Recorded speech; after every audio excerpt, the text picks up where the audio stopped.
Officials recently approved a new admissions policy for Boston exam schools. This follows a temporary policy that eliminated the entrance exam and based admissions last year partially on zip codes. There will be no exam for the next round of admissions, but in the following year, there will be a composite score reflecting grades, exam results, and socio-economic factors. To explain how it's planned to work is the Chief of Student, Family, and Community Advancement for the Boston Public Schools, Monica Roberts. Thank you very much for being with us, Monica. Thank you for having me. Monica, I know there's been a lot of attention to how this would change the demographics of admissions, but at the same time, there are criteria that are still going to be in place. So how would that work exactly? Yeah, so the criteria for admissions for this coming school year, so 2022 and 2023, is going to be based solely on GPA, but all students will need to have a grade point average of B in English, language arts, and math. And we'd be using the first two marking terms of this fall for students who are on a quarter schedule. And then for those on a trimester schedule, we'd be using the first marking period from this fall. So there's this threshold of a B grade point average for all students in order to be eligible. Well, for the year 22-23, there's going to be a composite score assigned to students based on a number of different things. You've got the grades, you've got an exam, and then you have the socioeconomic tiers. So how would that work exactly? Yeah, so again, year one is just grades. In the second year of implementation, it would be 30% of a student's score would be based on an assessment, 70% would be based on grades.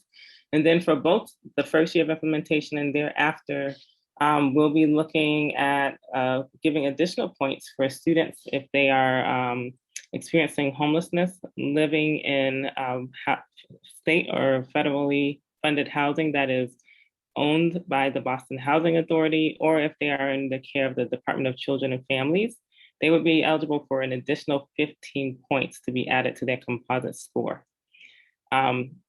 And if they are a student who is in a school with a concentration of 40% or more poverty in their school, then they would be eligible for 10 additional points.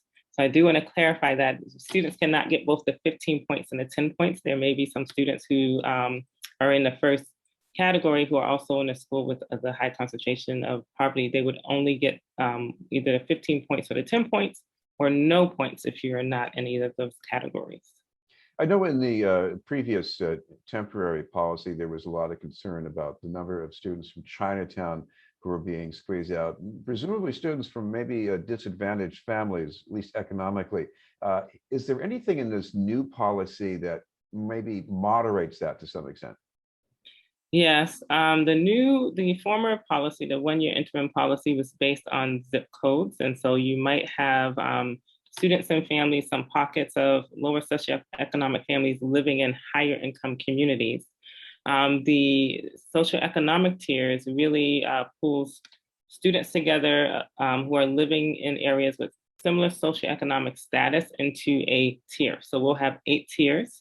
The first tier will be the combination of areas across the city of the lowest socioeconomic concentrations, and then so forth up into the highest. What that will allow us to do is to really differentiate for families who are living in pockets, right, in areas around socioeconomic status, so that you don't have what folks were concerned about last year, where I might live in a higher income community and I might be in a tier that might be going last in the process. Well, no matter what kind of criteria you use, as you know, this is Boston, and there are a lot of parents out there who are eager to get their kids into some exam school. What's your advice to them as far as making that happen? Yeah, I think the benefit of this new process is that we're really focusing on really assessing what students are able to know and are able to do and should be doing at grade level. So making sure that their students are present in school and performing well, having conversations with their classroom teachers about where their child is. For the first year, we'll be focusing on English language arts and math. So understanding how their children are doing in those categories. And for future years, we'll be adding in social studies and science. So we'll be looking across all 4 of those. But really, this is about what we want families to do all of the time, which is really be aware of where their child is performing and making sure that the school is providing the support needed so that their child can meet the standards. I know there's a debate that will probably not stop anytime soon about bias in standardized tests, but at the same time, bias or no bias, a lot of kids are going to feel a lot of anxiety about these tests. For some of them, it's going to be a real shock as far as the pacing. Looking toward the future, when those tests are used again, will it be helping, will the school system be helping students get ready for that? Yeah, the district currently and has historically run an exam school initiative, which is focused on preparing students for the exam school process.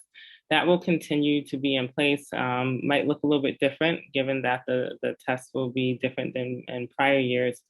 But the test that we have secured is NWEA's MAP growth test, which is a test that's familiar to many students in across our sectors. So in Boston Public Schools and charter schools, and in our parochial partners as well.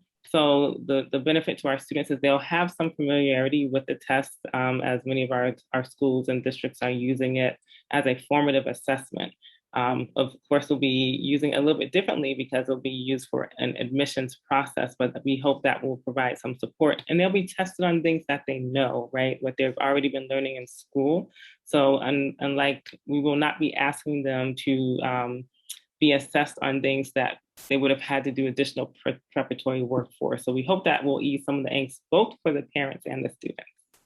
I know in any mix of students, you're going to have that, you know, most of them are mentally qualified, but at the same time, they all go to different schools with maybe different workloads and different pacing for that too. So what about making sure that they're all ready for whatever they are going to encounter at an exam school? Yeah, so our exam school leaders have, I'll say on the front end, the work that we're doing is really making sure that all of our students are performing at grade level, and really that's what the assessment will be looking for. As students are coming into our exam schools, our exam school leaders have been doing really great work around thinking about the process for welcoming students and families, making sure they understand what will be expected of them, and doing a lot of work with their teachers so that we are creating a supportive and welcoming environment that really helps students ramp up for the workload and the rigor that's expected. And during the summertime, they focus on particular academic areas that they think students will need to have a little boost, if you will, prior to coming in. So the exam schools have been doing great work around that for years, and have really ramped that up over the last couple of years. I want to ask you about outreach to make sure the student body is diverse in the best way, because it's not just about language barriers, because there are many families, and I grew up in one of them, by the way, that did not have exam schools on their radar screen. You know, and I was in the 6th grade when that was the case. So what about reaching out to families like that, and making sure they are alert to the opportunities? Yeah, so I think we're going to be doing a number of things. This year, we did some direct mailers, included information on exam schools as we were doing outreach in regards to inviting families to consider Boston Public Schools overall. I think we'll continue that. So we're just sending things directly to homes. We've been doing a much better job at leveraging ethnic media, and I think we will continue to do that. We hear from a lot of our families the need to use ethnic radio, newspapers, and television, even though some of them are regional. So we're expanding that effort. We are also really leveraging our community partners. We know a lot of what our families hear is by word of mouth. And so we're asking our community partners to help get the word out. And then lastly, within the Boston Public Schools, because we are able to determine who meets the eligibility criteria, we did a lot of one-on-one calls home to families to make sure that they were aware, and ask them if they had received information, if they understood it, what questions they had, and to really walk them through the process of moving forward with an application. And so we found that to be very successful for this year as well. I know you also have information in multiple languages as well, but if people want to get to that, what's the best place to look for it online? So we have bostonpublicschools.org/exam, and that will take them to our exam school website. And we have information in there in English, but also links to the other languages for information.